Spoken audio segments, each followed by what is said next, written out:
High আসসালামু আলাইকুম, Sharmin kitchen আপনাদের সবাইকে স্বাগতম। আজকে বানাবো ব্যানানা চিপস।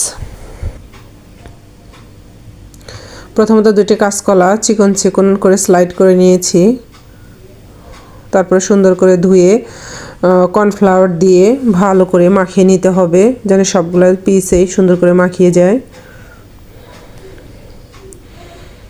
আগে থেকে তেলটা গরম করতে দিয়েছিলাম, তার ভিতরে মাখিয়ে রাখা হয়েছে কর্নফ্লাওয়ার দিয়ে কলা, ওটা দিয়ে দিলাম ফ্রাই হওয়ার জন্য।